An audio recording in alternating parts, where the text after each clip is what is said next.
Hello ನಮಸ್ಕಾರ ಸ್ನೇಹಿತರೆ, ಎಲ್ಲರಿಗೂ ಸ್ವಾಗತ ನಿಮ್ಮ ನೆಚ್ಚಿನ ಯೂಟ್ಯೂಬ್ ಚಾನಲ್ ಸಿವಿಲ್ ಸರಾದಲ್ಲಿ. ನಾನು ಮುರ್ತುಜಾ ಖಾದ್ರಿ. ನಿಮ್ಮೆಲ್ಲರಿಗೆ ಗೊತ್ತಿದ್ದಂತೆ ಇವತ್ತು ನಡೆದ KPSCಯ ಗ್ರೂಪ್ ಸಿ ಪ್ರಶ್ನೆ ಪತ್ರಿಕೆಯನ್ನು ನಾವಿಲ್ಲಿ ಡಿಸ್ಕಸ್ ಮಾಡೋಣ. ಯಾವ ಥರ ಕ್ವಶನ್ಸ್ ಬಂದಿದ್ವು ಮತ್ತು ನೀವು ಅದನ್ನು ಯಾವ ಥರ ಸಾಲ್ವ್ ಮಾಡ್ಬೋದು ಮತ್ತು ಏನೇನು ಥರ ಗೆಸ್ ವರ್ಕ್ಸು, ಎಲಿಮಿನೇಷನ್ ಟ್ರಿಕ್ಸ್ ಎಲ್ಲರ ಬಗ್ಗೆ ನಾವಿಲ್ಲಿ ಡಿಸ್ಕಸ್ ಮಾಡೋಣ.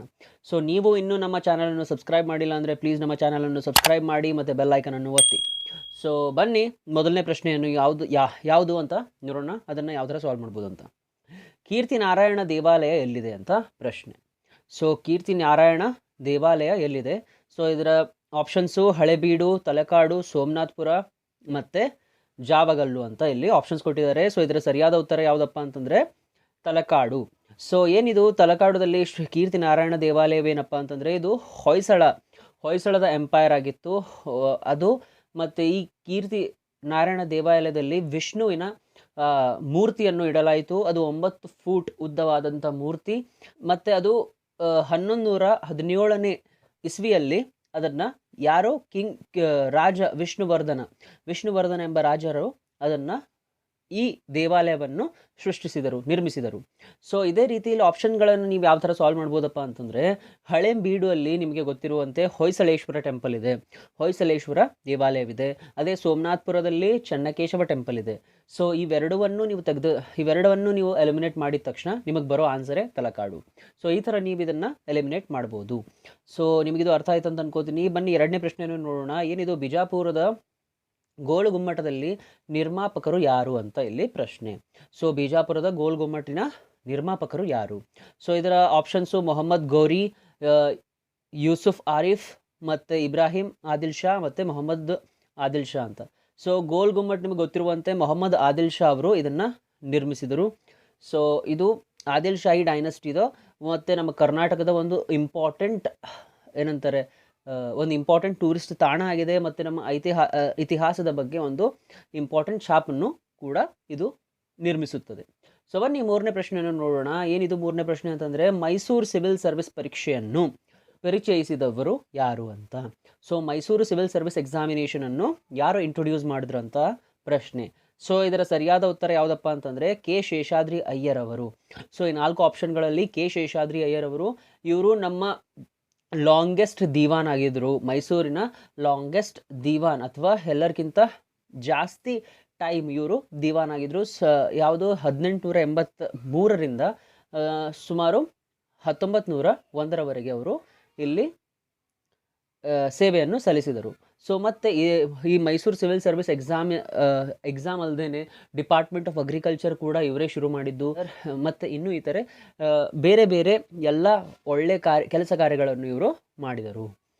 ಬನ್ನಿ, 4ನೇ ಪ್ರಶ್ನೆಯನ್ನು ನೋಡೋಣ. ಏನಿದು 4ನೇ ಪ್ರಶ್ನೆ ಅಂತಂದರೆ, ಎರಡನೇ ತರೈನ್ ಕದನ ನಡೆದ ವರ್ಷ ಯಾವುದು ಅಂತ ಇಲ್ಲಿ ಪ್ರಶ್ನೆ.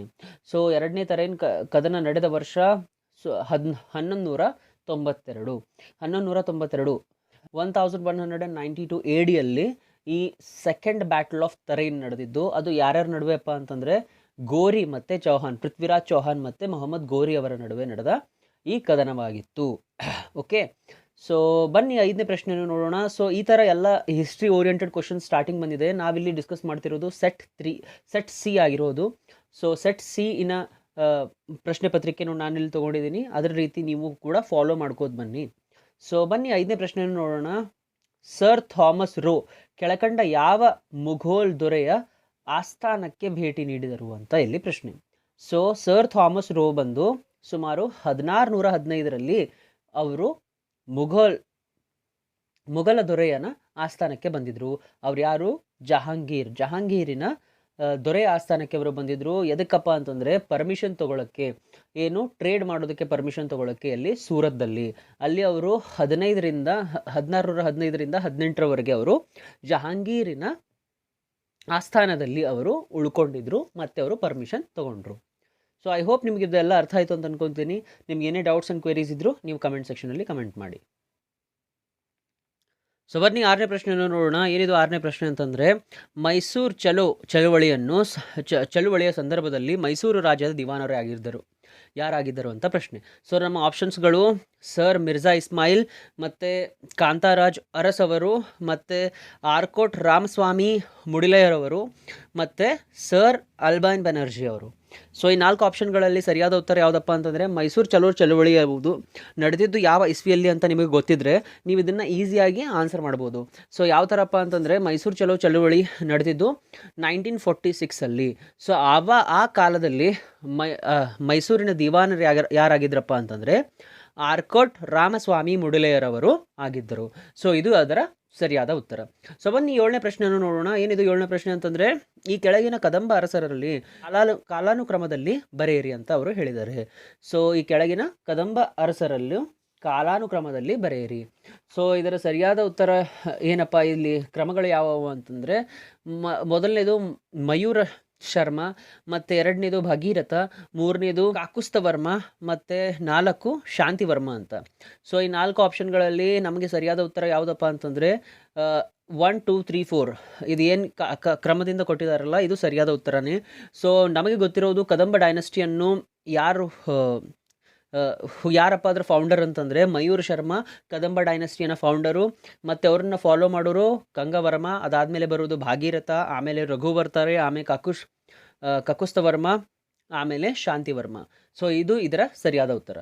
ಸೊ 8ನೇ ಪ್ರಶ್ನೆ ಏನಪ್ಪ ಅಂತಂದರೆ ಗಜಬೇಟೆಗಾರ ಬಿರುದನ್ನು ಹೊಂದಿದ ಅರಸ ಯಾರು ಅಂತ. ಸೊ ಗಜಬೇಟೆಗಾರ ಅಂತ ಕರೆದಿದ್ದು ಯಾರಿಗಪ್ಪ ಅಂತಂದರೆ 2ನೇ ದೇವರಾಯ, ವಿಜಯನಗರ ಎಂಪೈರಿನ ವಿಜಯನಗರ ಸಾಮ್ರಾಜ್ಯದ 2ನೇ ದೇವರಾಯ 2 ಅವರಿಗೆ ಈ ಬಿರುದನ್ನು ಕೊಡಲಾಯಿತು. ಸೊ ಇದು ಬೇಸಿಕ್ ಏನಂತಾರೆ ಹಿಸ್ಟ್ರಿ ಕ್ವಶನ್ಸು, ನಮ್ಮ ಕರ್ನಾಟಕ ಹಿಸ್ಟ್ರಿಗೆ ಸಂಬಂಧಪಟ್ಟಿದ್ದು, ಇವೆಲ್ಲ ನಿಮಗೆ ಗೊತ್ತಿರಬೇಕು. ಸೊ ನೀವು ಇದನ್ನು ಒಂದು ವೇಳೆ ಗೊತ್ತಿಲ್ಲ ಅಂತಂದರೂ ಸ್ವಲ್ಪ ನೀವು ಅನಲೈಸ್ ಮಾಡಿ ಕೂಡ ಇದಕ್ಕೆ ಆನ್ಸರ್ ನೀವು ಬರಬಹುದು. ಸೊ 9ನೇ ಪ್ರಶ್ನೆಯನ್ನು ನೋಡೋಣ. ಏನಿದು 9ನೇ ಪ್ರಶ್ನೆ ಅಂತಂದರೆ ಮೈಸೂರು ರಾಜ್ಯ ಕಬ್ಬಿಣದ ಕಾರ್ಖಾನೆ ಭದ್ರಾವತಿಯಲ್ಲಿ ಅಸ್ತಿತ್ವಕ್ಕೆ ಬಂದ ವರ್ಷ ಯಾವುದು ಅಂತ ಇಲ್ಲಿ ಹೇಳಿದ್ದಾರೆ. ಸೊ ಏನಿದು ಮೈಸೂರು ಸ್ಟೇಟ್ ಐರನ್ ವರ್ಕ್ಸ್ ಏನಿದೆ ಅದು ಭದ್ರಾವತಿಯಲ್ಲಿ ಬಂದ ವರ್ಷ ಯಾವುದು ಅಂತಂತ ಇಲ್ಲಿ ಇಸ್ವಿಯನ್ನು ಕೇಳಿದ್ದಾರೆ. ಸೊ ಇದರ ಸರಿಯಾದ ಉತ್ತರ ಏನಪ್ಪ ಅಂತಂದರೆ 1923. ಇದನ್ನು ಯಾರು ಮಾಡಿದರು? ಸರ್ ಎಂ ವಿಶ್ವೇಶ್ವರಯ್ಯ ಅವರು ಈ ಕಬ್ಬಿಣದ ಕಾರ್ಖಾನೆ ಭದ್ರಾವತಿಯಲ್ಲಿ ಅವರು ಅಸ್ತಿತ್ವಕ್ಕೆ ತಂದರು. ಸೊ ಬನ್ನಿ ನಮ್ಮ 10ನೇ ಪ್ರಶ್ನೆಯನ್ನು ನೋಡೋಣ. ಏನಿದು 10ನೇ ಪ್ರಶ್ನೆ ಅಂತಂದರೆ ಜಾಪಾನಿನಲ್ಲಿ ಭಾರತೀಯ ಸ್ವತಂತ್ರ ಲೀಗ್ 1924ಅಲ್ಲಿ ಸ್ಥಾಪಿಸಿದವರು ಯಾರು ಅಂತ. So Indian independent league in Japan was founded in 1924. ಯಾರಪ್ಪ ಅಂತಂತಂದರೆ ಇದರ ಸರಿಯಾದ ಉತ್ತರ ಇರೋದು ರಾಶ್ ಬಿಹಾರಿ ಬೋಸ್. ಸೊ ಇದನ್ನು ನೀವು ಈಸಿ ಎಲಿಮಿನೇಷನ್ ಟ್ರಿಕ್ಸ್ ಪ್ರಕಾರ ಕೂಡ ಇದನ್ನು ಸಾಲ್ವ್ ಮಾಡ್ಬೋದು. ಸೊ ಇಲ್ಲಿ ನೋಡಿ ಚಿತ್ತರಂಜನ್ ದಾಸ್ ಮತ್ತು WC ಬ್ಯಾನರ್ಜಿ ಅಂತೂ ಆಗೋಕ್ಕಾಗಿರಲ್ಲ. ಯಾಕಂತಂದರೆ ನೀವು ಹಿಸ್ಟ್ರಿಯಲ್ಲಿ ಓದಿದ ತಕ್ಷಣ ಇವರಿಬ್ಬರನ್ನು ಇಂಡಿಯಾದಲ್ಲೇ ನೋಡಿರ್ತೀರ. ಆದರೆ ರಾಶ್ ಬಿಹಾರಿ ಬೋಸ್ ಮತ್ತು ಸುಭಾಷ್ ಚಂದ್ರ ಬೋಸ್ ಇವರನ್ನು ನೀವು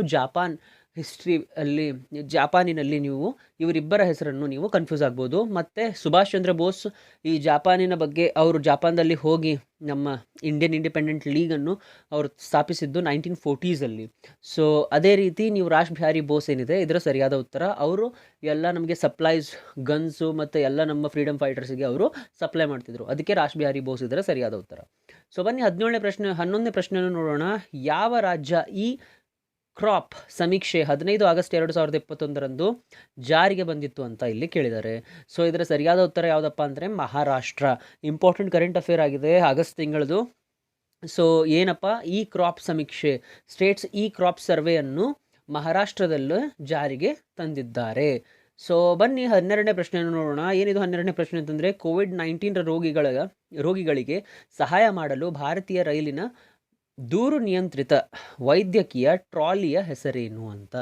ಸೊ ಏನಪ್ಪ ಅಂತಂದರೆ remote controlled medical trolley Indian railways ಅವರು ಇಂಟ್ರೊಡ್ಯೂಸ್ ಮಾಡಿದ್ದು COVID-19 ಪೇಷಂಟ್ಸಿಗೆ. ಇದರ ಹೆಸರು ಏನಪ್ಪ ಅಂತಂದರೆ Med Bot. Science and technology oriented current affair, important current affair ಆಗಿದೆ. ಇವೆಲ್ಲವೂ ನಿಮಗೆ ಗೊತ್ತಿರಬೇಕು. So Rail Med, Rob Med ಇವೆಲ್ಲ ಹೆಸರು ಕೇಳಿರಲ್ಲ ನೀವು, ಅದಕ್ಕೆ ಮೆಡ್ ಬೋಟ್ ಇದು ಸಿಕ್ಕಾಪಟ್ಟೆ ಫೇಮಸ್ ಆಗಿರೋದು ಮತ್ತು ಇಂಪಾರ್ಟೆಂಟ್ ಕರೆಂಟ್ ಅಫೇರ್. ನೀವು ಇದನ್ನು ಸರಿಯಾಗಿ ಹಾಕಿರ್ತೀರಾ ಅಂತ ಅಂದ್ಕೊಳ್ತೀನಿ. ಸೊ ಬನ್ನಿ 13ನೇ ಪ್ರಶ್ನೆಯನ್ನು ನೋಡೋಣ. ಏನಪ್ಪ ನಮ್ಮ 13ನೇ ಪ್ರಶ್ನೆ ಅಂತಂದರೆ ವಿಶ್ವ ಸಂತೋಷ ವರದಿ ವರ್ಲ್ಡ್ ಹ್ಯಾಪಿನೆಸ್ ರಿಪೋರ್ಟ್ 2021 ಪ್ರಕಾರ ಜಗತ್ತಿನ ಅತ್ಯಂತ ಸಂತೋಷದ ರಾಷ್ಟ್ರ ಯಾವುದು ಅಂತ. ಸೊ ಇಲ್ಲಿ ಆಪ್ಷನ್ಸ್ ಕೊಟ್ಟಿದ್ದಾರೆ ಐಸ್ಲ್ಯಾಂಡ್, ಜರ್ಮನಿ, ನಾರ್ವೆ ಮತ್ತು ಭಾರತ ಅಂತ. ಪ್ರಶ್ನೆ ಪತ್ರಿಕೆಯಲ್ಲಿ ಇಂಗ್ಲೀಷ್ ಏನಂತಾರೆ ಸೆಟ್ಟಲ್ಲಿ ಏನು ಕೊಟ್ಟಿದ್ದಾರೆ ಫಿನ್ಲ್ಯಾಂಡ್ ಅಂತ ಹೇಳಿದ್ದಾರೆ. ಸೊ ಇದಕ್ಕಾಗಿ ಇದು ಒಂದು ವೇಳೆ ಗ್ರೇಸ್ ಆದರೂ ಆಗ್ಬೋದು. ಸೊ ಅದಕ್ಕೆ ಇದರ ಆನ್ಸರ್ ಏನಪ್ಪ ಫಿನ್ಲ್ಯಾಂಡ್. ಇಲ್ಲಿ ಭಾರತ ಕನ್ನಡದಲ್ಲಿ ಪ್ರಿಂಟ್ ಆಗಿರೋದು ಭಾರತದಲ್ಲಿದೆ, ಅದೇ ಇಂಗ್ಲೀಷಲ್ಲಿ ಪ್ರಿಂಟ್ ಆದರೆ ಫಿನ್ಲ್ಯಾಂಡ್ ಅಂತಿದೆ. ಸೊ ಅದೇ ರೀತಿ ಇಂಡಿಯಾದೇನಪ್ಪ ರ್ಯಾಂಕಿಂಗ್ ಅಂತಂದರೆ 139 ಆಫ್ 149. ನಾವು ವರ್ಲ್ಡ್ ಹ್ಯಾಪಿನೆಸ್ ರಿಪೋರ್ಟಲ್ಲಿ ಸಿಕ್ಕಾಪಟ್ಟೆ ಹಿಂದೆ ಇದ್ದೀವಿ ಅಂತ ನೀವು ಇಲ್ಲಿ ಅರ್ಥ ಮಾಡ್ಕೋತೀರಾ. ಸೊ ಬನ್ನಿ 14ನೇ ಪ್ರಶ್ನೆಯನ್ನು ನೋಡೋಣ. ಯಾವ ರಾಷ್ಟ್ರವು 3 ಮಕ್ಕಳ ನೀತಿಯನ್ನು ತನ್ನ ಕುಟುಂಬ ಯೋಜನೆಯಲ್ಲಿ ಜಾರಿಗೆ ತಂದಿದೆ ಅಂತ. ಸೊ ರೀಸೆಂಟಾಗಿ 2021 ಮೇ ಕರೆಂಟ್ ಅಫೇರ್ಸಿಂದ ಬಂದಿರೋದು, ಸಿಕ್ಕಾಪಟ್ಟೆ ಇಂಪಾರ್ಟೆಂಟ್. ಮತ್ತು ಭಾಳಷ್ಟು ನ್ಯೂಸಲ್ಲಿರುವ ಚೀನಾದವ್ರು ಏನು ಮಾಡಿದ್ದಾರೆ, 3 ಚಿಲ್ಡ್ರನ್ ಪಾಲಿಸಿಯನ್ನು ಅವರು ತಮ್ಮ ಫ್ಯಾಮಿಲಿ ಪ್ಲಾನಿಂಗ್ ಲಾಸಲ್ಲಿ ತಂದಿದ್ದಾರೆ. ಸೊ ಅದಕ್ಕೆ ಇದು ಸರಿಯಾದ ಉತ್ತರವಾಗಿರುತ್ತದೆ. ಸೊ ಬನ್ನಿ 15ನೇ ಪ್ರಶ್ನೆಯನ್ನು ನೋಡೋಣ. ಕರ್ನಾಟಕದಲ್ಲಿ ಎಷ್ಟು ರಾಷ್ಟ್ರೀಯ ಉದ್ಯಾನಗಳಿವೆ ಅಂತ, ನ್ಯಾಷನಲ್ ಪಾರ್ಕ್ಸ್ ಎಷ್ಟಿದ್ದಾವೆ ಕರ್ನಾಟಕದಲ್ಲಿ ಅಂತ ಇಲ್ಲಿ ಪ್ರಶ್ನೆ. ಸೊ ಇದರ ಆಪ್ಷನ್ಸು 20, 15, 10 ಮತ್ತು 5.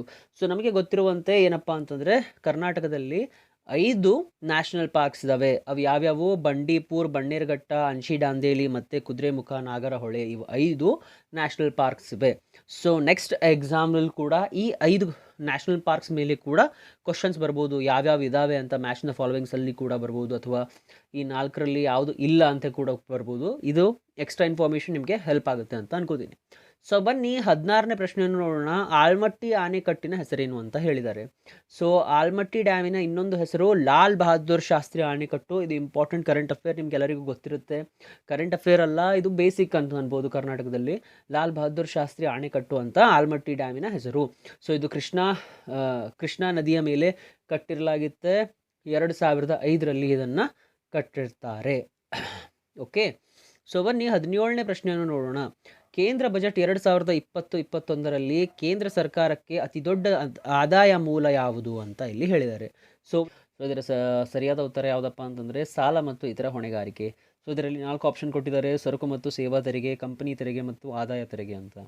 ಸೊ ಇದರಲ್ಲಿ ಸಾಲ ಮತ್ತು ಇತರ ಹೊಣೆಗಾರಿಕೆಗಳು, ಬಾರೋವಿಂಗ್ ಆ್ಯಂಡ್ ಅದರ್ ಲಯಬಿಲಿಟೀಸ್ ಇದರ ಸರಿಯಾದ ಉತ್ತರ. ಅದರಲ್ಲಿ 20% ಅಷ್ಟು ನಮಗೆ ಏನಪ್ಪ ಅಂತಂದರೆ ಇನ್ಕಮ್ ಬರುತ್ತೆ ಸೆಂಟ್ರಲ್ ಗೌರ್ಮೆಂಟಿಗೆ. ಅದಾದಮೇಲೆ ನೆಕ್ಸ್ಟ್ ಬರೋದು ಗೂಡ್ಸ್ ಆ್ಯಂಡ್ ಸರ್ವಿಸ್ ಟ್ಯಾಕ್ಸಲ್ಲಿ 18% ಅಷ್ಟು ಇನ್ಕಮ್ ಬರುತ್ತೆ. ಅದಾದಮೇಲೆ ಕಾರ್ಪೊರೇಷನ್ ಟ್ಯಾಕ್ಸಲ್ಲಿ 18% ಅಷ್ಟು, ಅದಕ್ಕಿಂತ ಜಾಸ್ತಿ ಬರುತ್ತೆ. ಅದಾದಮೇಲೆ ಇನ್ಕಮ್ ಟ್ಯಾಕ್ಸ್. ಸೊ ಈ ಥರ ಇದರ ಡಿವಿಷನ್ ಆಗಿದೆ.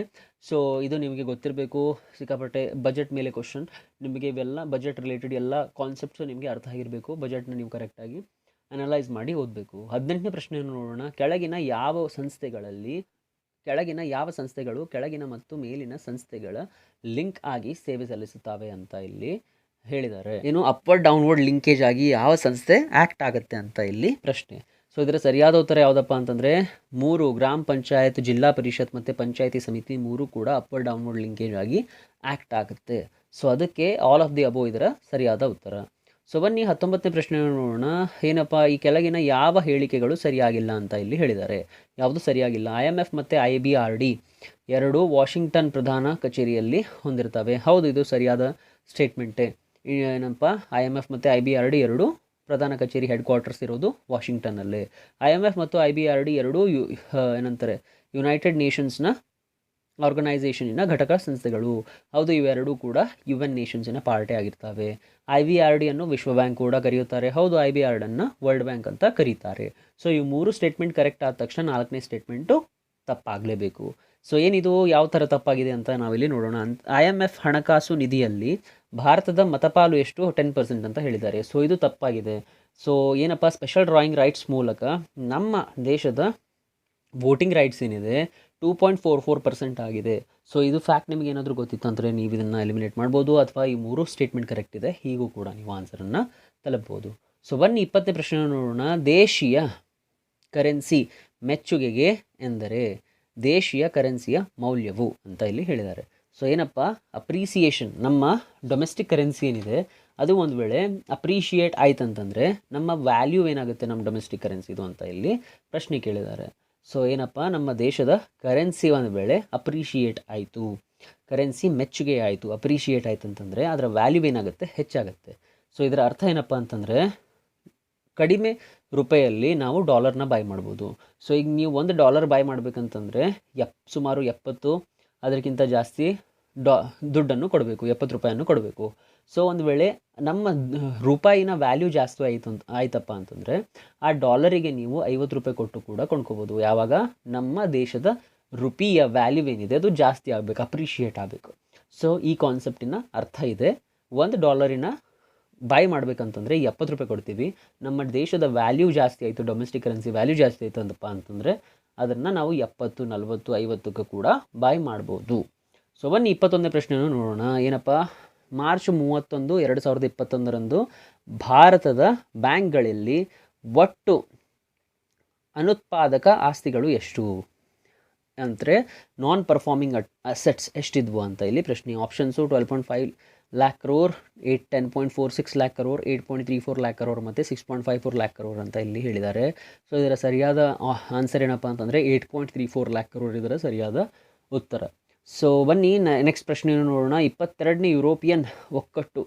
22ನೇ ಪ್ರಶ್ನೆ ಏನಪ್ಪ ಅಂತಂದರೆ ಯುರೋಪಿಯನ್ ಒಕ್ಕಟ್ಟಿನ ನಂತರ ಯಾವ ಮತ್ತೊಂದು ಗುಂಪಿನ ದೇಶಗಳು ಸಾಮಾನ್ಯ ಕರೆನ್ಸಿ ಅಳವಡಿಸಿಕೊಳ್ಳಲು ಮುಂದೆ ಬಂದಿವೆ ಅಂತ. ಸೊ ಇದರ ಆಪ್ಷನ್ಸು ಒಪೆಕ್ ಕಂಟ್ರೀಸು, ಕೊಲ್ಲಿ ರಾಷ್ಟ್ರಗಳು, ಸಾರ್ಕ್ ಕಂಟ್ರೀಸು ಮತ್ತು Asian countries.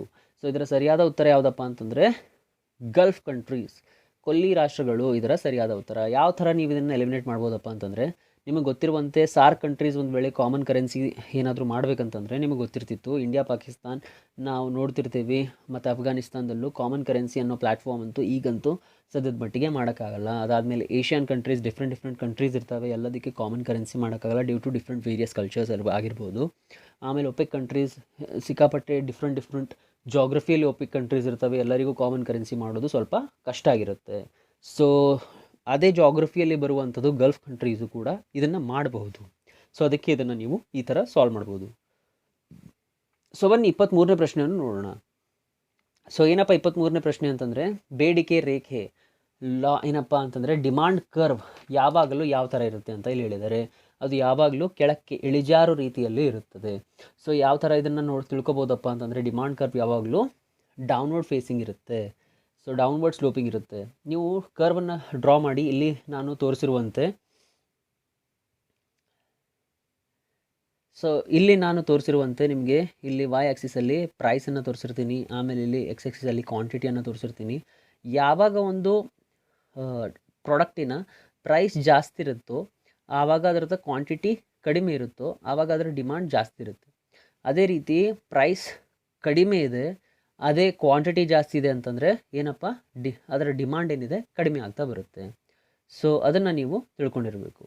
So I hope ಇದು ನಿಮ್ಗೆ ಅರ್ಥ ಆಯ್ತು ಅನ್ಕೋತೀನಿ. ನಿಮ್ಗೆ ಏನೇ ಎಕನಾಮಿಕ್ ಕಾನ್ಸೆಪ್ಟ್ಸ್ ರಿಲೇಟೆಡ್ ಏನೇನು ಡೌಟ್ ಇದ್ದರೂ ಕೂಡ ನೀವು ನನಗೆ ಕಮೆಂಟ್ ಸೆಕ್ಷನಲ್ಲಿ ಕಮೆಂಟ್ ಮಾಡಿ, ಮುಂದೆ ಬರುವ ಲೆಕ್ಚರ್ಸಲ್ಲಿ ಅದನ್ನು ಡೀಲ್ ಮಾಡೋಣ.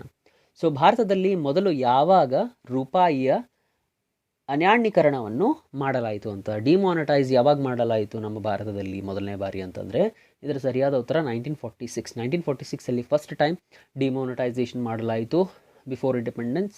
ಅದಾದಮೇಲೆ 1978ಅಲ್ಲಿ ಮತ್ತೊಂದು ಸರ್ತಿ ಡಿಮಾನಿಟೈಸೇಷನ್ ಮಾಡಲಾಯಿತು. ಸೊ ಅದಾದಮೇಲೆ ರೀಸೆಂಟಾಗಿ ಡಿಮಾನಿಟೈಸೇಷನ್ ಆಯಿತು. ಅದು ನಿಮಗೆಲ್ಲರಿಗೂ ಗೊತ್ತಿರೋದಂಥದ್ದೇ. ಸೊ ಬನ್ನಿ 25ನೇ ಪ್ರಶ್ನೆಯನ್ನು ನೋಡೋಣ. ಸೊ ಇಲ್ಲಿ ಬರುವಂಥದ್ದು ಕ್ವಾಂಟ್ ರಿಲೇಟೆಡ್ ಕ್ವಶನ್ಸ್ ಬರ್ತವೆ. ಸೊ ಇದರ ಎಕ್ಸ್ಪ್ಲನೇಷನ್ ನಿಮಗೇನು ಅರ್ಥ ಆಗಿಲ್ಲ ಅಂತಂದರೆ ಕಮೆಂಟ್ ಸೆಕ್ಷನಲ್ಲಿ ಕಮೆಂಟ್ ಮಾಡಿ, ಇನ್ನೊಂದು ಸಪ್ರೇಟ್ ವೀಡಿಯೋಸ್ ಮಾಡೋಣ. ಅದರಲ್ಲಿ ನಾನು ಎಲ್ಲ ಕ್ವಾಂಟ್ ರಿಲೇಟೆಡ್ ಸಾಲ್ವ್ ಮಾಡಿ ನಿಮಗೆ ಇದರ ಆನ್ಸರನ್ನು ತೆಗೆಯೋದು ಹೇಗಂತ ತಿಳಿಸ್ಕೊಡ್ತೀನಿ. ಸೊ ಇದರಲ್ಲಿ ಡ್ಯೂ ಟು ಸ್ಪೇಸ್ ಮತ್ತು ಆಮೇಲೆ ಅರ್ಜೆನ್ಸಿಯಲ್ಲಿ ಆನ್ಸರ್ ಕೀ ರಿಲೀಸ್ ಮಾಡುವಾಗ ನಾನು ಇದನ್ನು ಮಾಡಿದೆ. ಸೊ 25ನೇ ಪ್ರಶ್ನೆ ಏನಪ್ಪ ಅಂತಂದರೆ 40 ಹುಡುಗಿಯರು ತರಗತಿಯಲ್ಲಿದ್ದಾರೆ. ಅದರಲ್ಲಿ 30 ಹುಡುಗಿಯರ ಸರಾಸರಿ ಎತ್ತರ 160 ಸೆಂಟಿಮೀಟರ್ ಮತ್ತು ಉಳಿದ ಹುಡುಗಿಯರ ಸರಾಸರಿ ಎತ್ತರ 150 ಸೆಂಟಿಮೀಟರ್. ಒಟ್ಟು ತರಗತಿಯ ಸರಾಸರಿ ಎತ್ತರ ಎಷ್ಟಪ್ಪ ಅಂತ ಇಲ್ಲಿ ಕೇಳಿದ್ದಾರೆ. ಸೊ ಇದರ ಸರಿಯಾದ ಆನ್ಸರ್ ಏನಪ್ಪ ಅಂದರೆ 159 ಸೆಂಟಿಮೀಟರ್, 159 ಸೆಂಟಿಮೀಟರ್ ಇದರ ಸರಿಯಾದ ಉತ್ತರ. ಯಾವ ಥರ ಸಾಲ್ವ್ ಮಾಡ್ಬೋದಪ್ಪ ಅಂತಂದರೆ ಇದನ್ನು ಪರ್ಸೆಂಟೇಜ್ ರೀತಿಯಲ್ಲೂ ಸಾಲ್ವ್ ಮಾಡ್ಬೋದು ಅಥವಾ ಈಕ್ವೇಷನ್ ಮಾಡಿ ಕೂಡ ಸಾಲ್ವ್ ಮಾಡ್ಬೋದು. ಸೊ ಇದರ ಆನ್ಸರ್ ಬಂದುಬಿಟ್ಟು 158 ಪಾಯಿಂಟ್ ಸಮಥಿಂಗ್ ಬರ್ತಿತ್ತು. ಒಂದು ವೇಳೆ ಅಪ್ರಾಕ್ಸಿಮೇಟ್ಲಿ 159 ಇದರ ಸರಿಯಾದ ಉತ್ತರ. ಆನ್ಸರ್ ಕೀ ವೇರಿ ಆದರೂ ಆಗ್ಬೋದು, ಗ್ರೇಸ್ ಬಂದರೂ ಬರ್ಬೋದು, ಸ್ವಲ್ಪ ನೀವು ಎಚ್ಚರದಲ್ಲಿ ಇರಿ.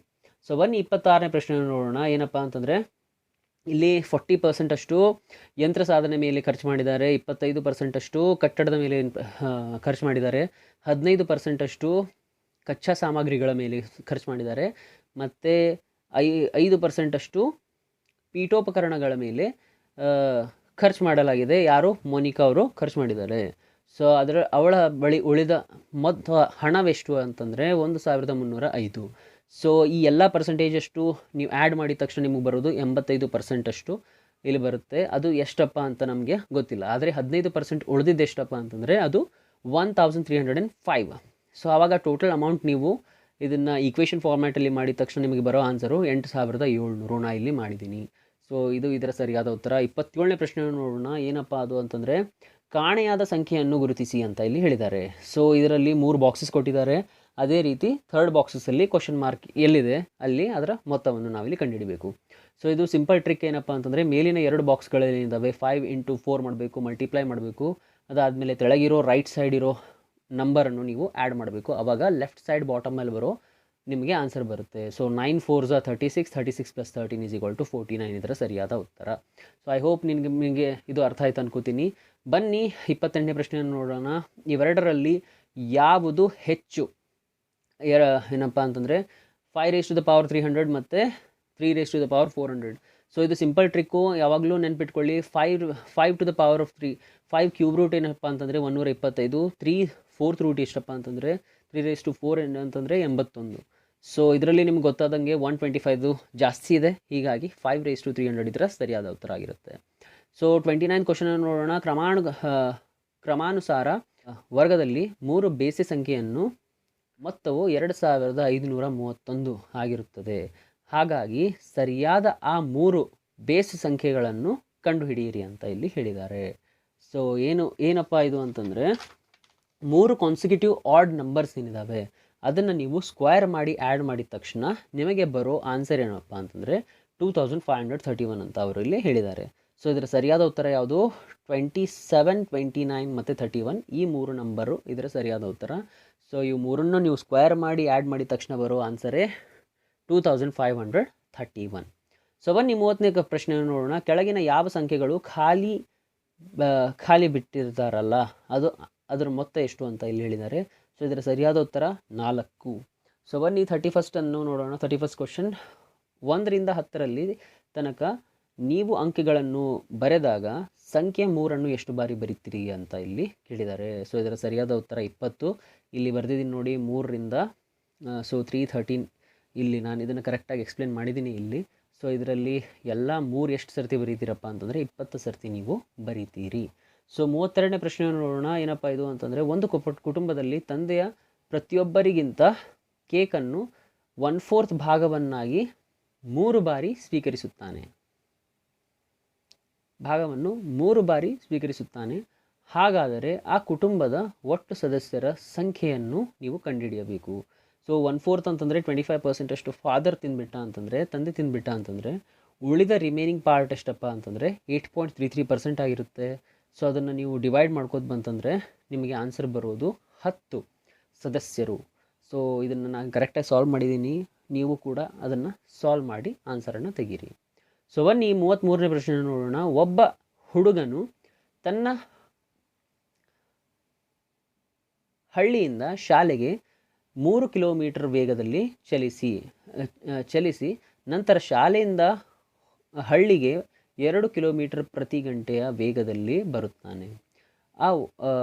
ಒಟ್ಟಾರೆಯಾಗಿ ಅವನು ತೆಗೆದುಕೊಂಡ ಕಾಲವೆಷ್ಟಪ್ಪ ಅಂತಂದರೆ ಅದು 5 ಗಂಟೆ. ಆದರೆ ಶಾಲೆಯಿಂದ ಹಳ್ಳಿಗೆ ಇರುವ ದೂರವನ್ನು ನೀವು ಕಂಡುಹಿಡಿಯಬೇಕು, ಡಿಸ್ಟೆನ್ಸನ್ನು ನೀವು ಕಂಡುಹಿಡಿಯಬೇಕು. ಇಲ್ಲಿ 2 ಸ್ಪೀಡ್ ಕೊಟ್ಟಿದ್ದಾರೆ, 3 km/h ಮತ್ತು 2 km/h ಅಂತ. ಸೊ ಅದರ ಟೈಮು ಅವ್ರು ಹೇಳಿದ್ದಾರೆ ಏನಪ್ಪ 5 hours ಅಂತ, 5 ಗಂಟೆ ಅಂತ ಇಲ್ಲಿ ಹೇಳಿದ್ದಾರೆ. ಸೊ ನೀವು ಸ್ಟಾರ್ಟಿಂಗ್ ಹಳ್ಳಿಯಿಂದ ಸ್ಕೂಲಿಗೆ ಹೋಗಬೇಕಾದ್ರೆ 3 ಕಿಲೋಮೀಟರ್ ಪ್ರತಿ ಗಂಟೆಯಲ್ಲಿ ಹೋಗಿದ್ರಿ, ಅಥವಾ 6 ಕಿಲೋಮೀಟರ್ ಅವ್ರು ಡಿಸ್ಟೆನ್ಸ್ ಒಂದು ವೇಳೆ ನೀವು ತೊಗೊಂಡ್ರಿ ಅಂತಂದರೆ 2 ತಾಸು ಇಲ್ಲಾಗುತ್ತೆ. ಅದಾದಮೇಲೆ 2 ಕಿಲೋಮೀಟರ್ 3 ಸರ್ತಿ 3 ಗಂಟೆ ಅವನು ಬರೋದಕ್ಕೆ ತೊಗೊಂಡ. ಹೀಗಾಗಿ 5 ಗಂಟೆ ಇದರ ಸರಿಯಾದ ಉತ್ತರ. ಹೀಗಾಗಿ 6 ಕಿಲೋಮೀಟರ್ ಇದರ ಸರಿಯಾದ ಉತ್ತರವಾಗಿರುತ್ತದೆ. ಸೊ 34ನೇ ಪ್ರಶ್ನೆ ಏನಪ್ಪ ಅಂತಂದರೆ ಇಲ್ಲಿ ಈ ಸಂಖ್ಯೆಯಲ್ಲಿ 3ರ ಸ್ಥಾನ ಬೆಲೆಯನ್ನು ನೀವು ಬರೆಯಬೇಕು. ಸೊ 30,30,30 ಇದರ ಸರಿಯಾದ ಉತ್ತರ. ಸಿಂಪಲ್ ಕಾನ್ಸೆಪ್ಟ್ ಇದೆ, ಅದನ್ನು ನೀವು ಬರೀ 3 ಅಷ್ಟೇ ಬರೀಬೇಕಪ್ಪ ಅಂತಂದರೆ 3030 ಅಂತ ನೀವು ಬರೆಯಬಹುದು.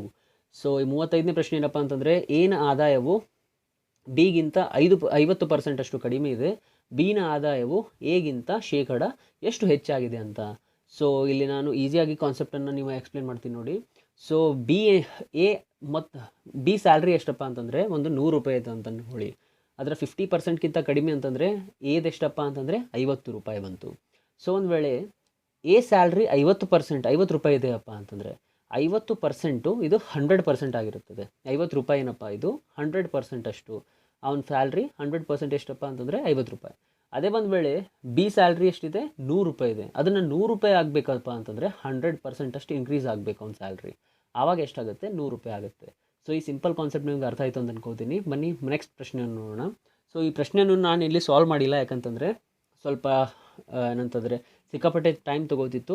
ಅದನ್ನು ನೀವು ಆನ್ಸರನ್ನು ನಾನು ಕಮೆಂಟ್ ಸೆಕ್ಷನಲ್ಲಿ ಹಾಕಿರ್ತೀನಿ, ಆಮೇಲೆ ನೀವು ನೋಡ್ಕೊಳ್ಳಿ. 36ನೇ ಪ್ರಶ್ನೆ.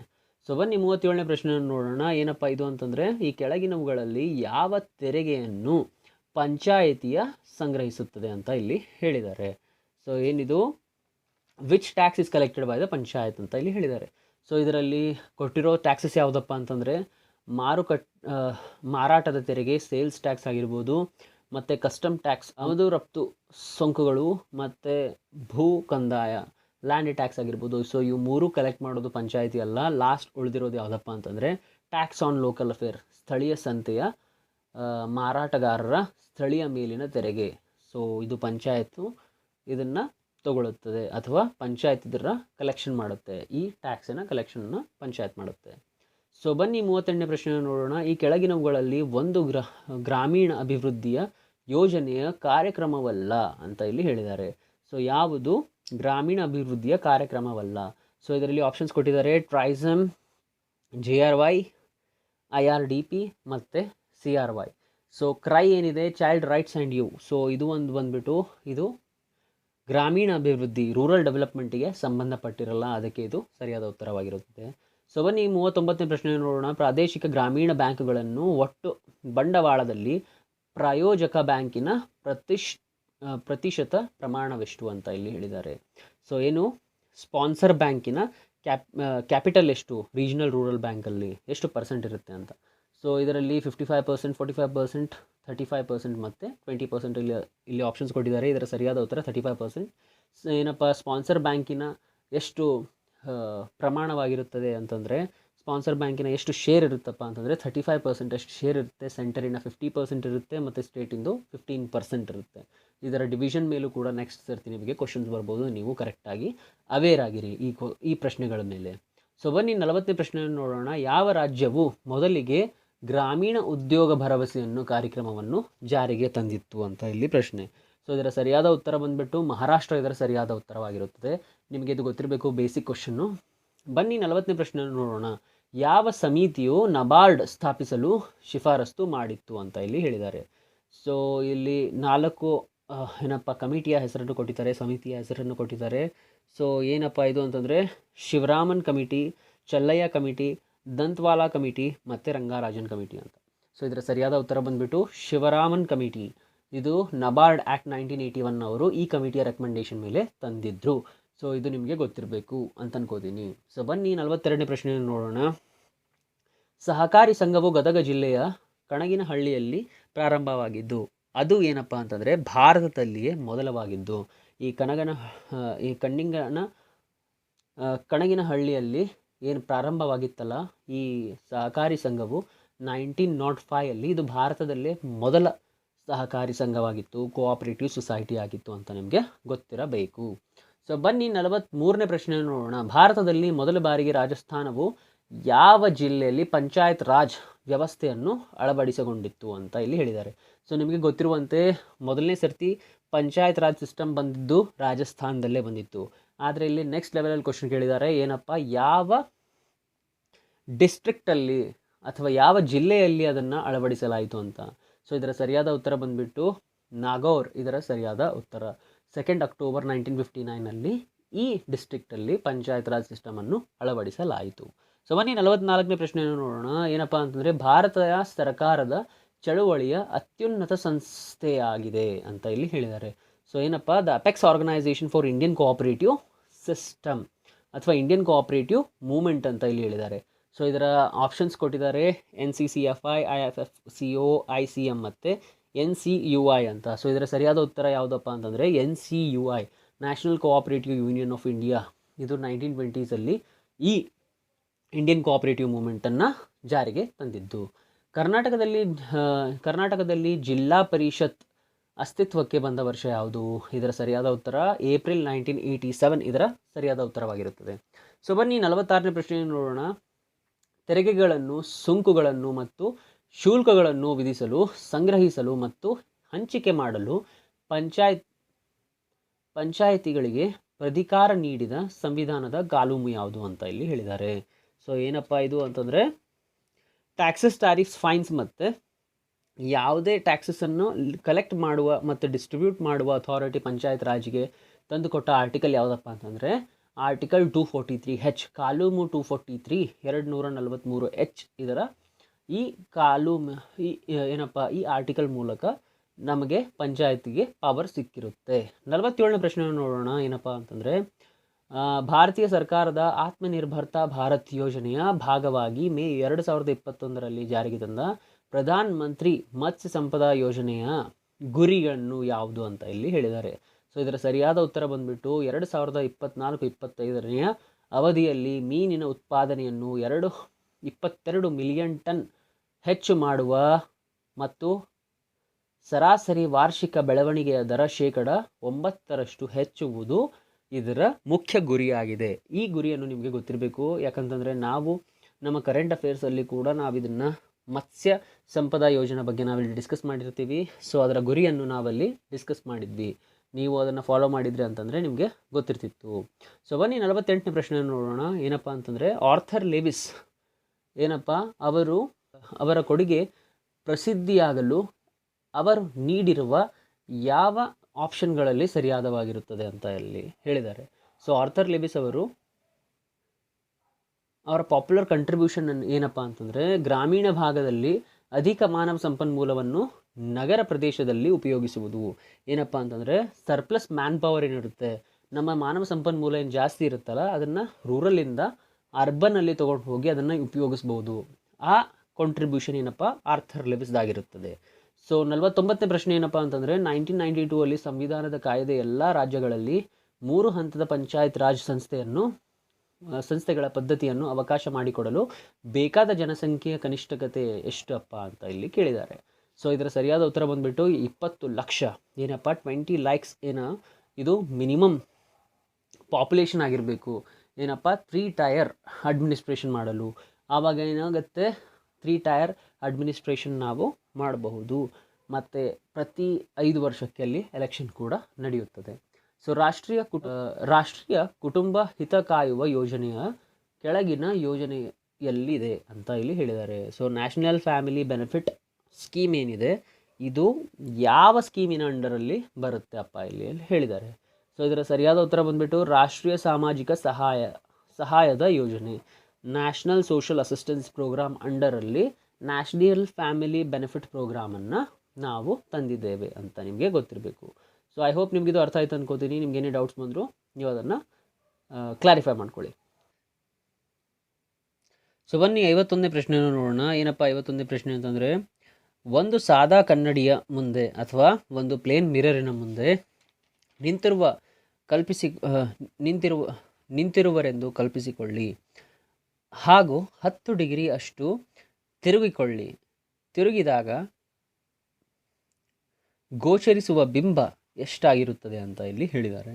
ಸೊ ಏನಪ್ಪ ಅಂತಂದರೆ ನೀವು ಒಂದು ವೇಳೆ ಒಂದು ಪ್ಲೇನ್ ಮಿರರಿನ ಮುಂದೆ 10 ಡಿಗ್ರಿಯಷ್ಟು ಟರ್ನ್ ಆಗಿ ನಿಂತಿದ್ದಾಗ ನಿಮ್ಮ ಇಮೇಜ್ ಎಷ್ಟು ಟರ್ನ್ ಆಗಿ ನಿಮಗೆ ಕಾಣಿಸ್ಬೋದು ಅಂತ ಇಲ್ಲಿ ಕೇಳಿದ್ದಾರೆ.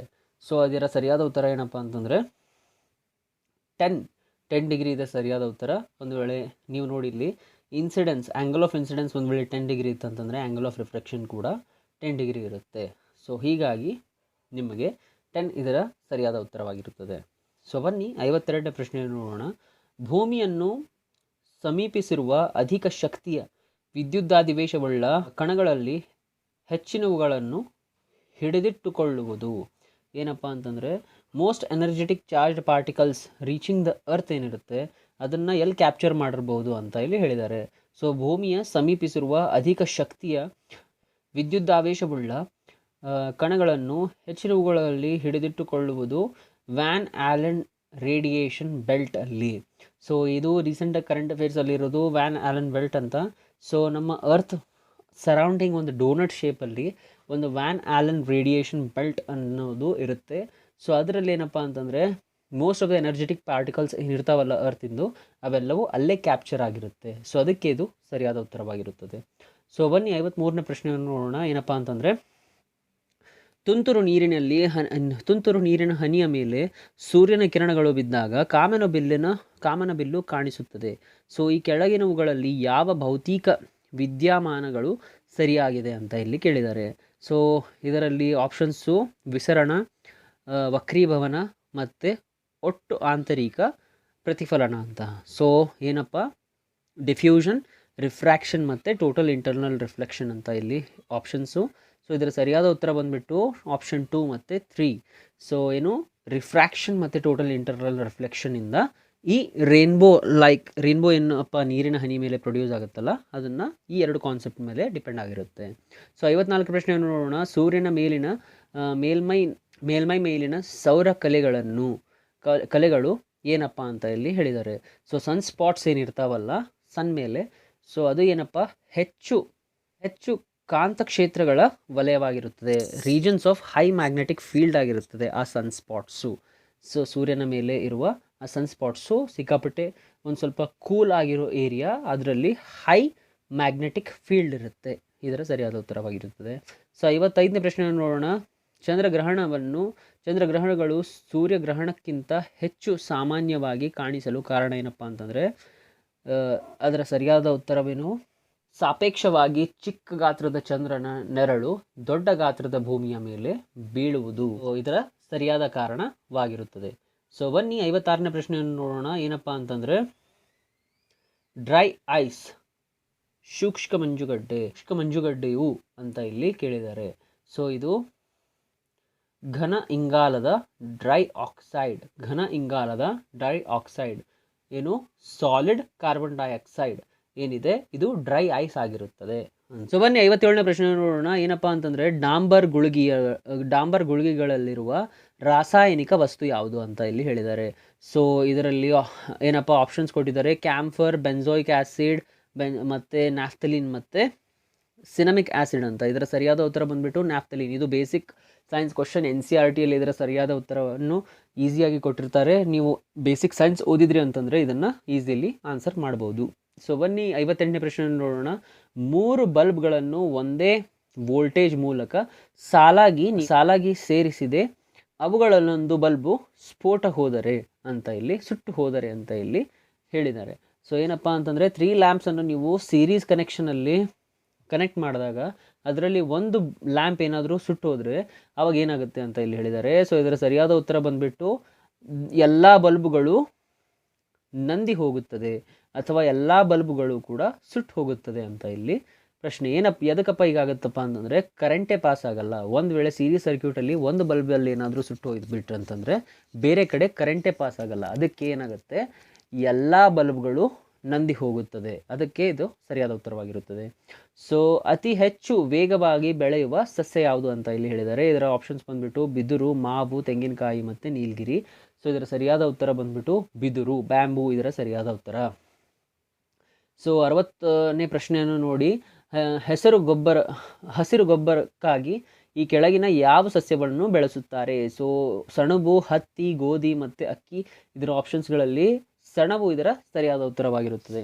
ಸೊ ಬನ್ನಿ 61ನೇ ಪ್ರಶ್ನೆಯನ್ನು ನೋಡೋಣ. ಈ ಕೆಳಗಿನವುಗಳಲ್ಲಿ ಮಾರ್ಪಡಿಸಿದ ಕಾಂಡ ಯಾವುದು ಅಂತ ಇಲ್ಲಿ ಹೇಳಿದ್ದಾರೆ. ಸೊ ಏನು which of the following is a modified stem? ಏನಪ್ಪ ಮಾರ್ಪಡಿಸಿದ ಕಾಂಡ ಈ ಕೆಳಗುಣಗಳಲ್ಲಿ ಯಾವುದಾಗಿದೆ ಅಂತ.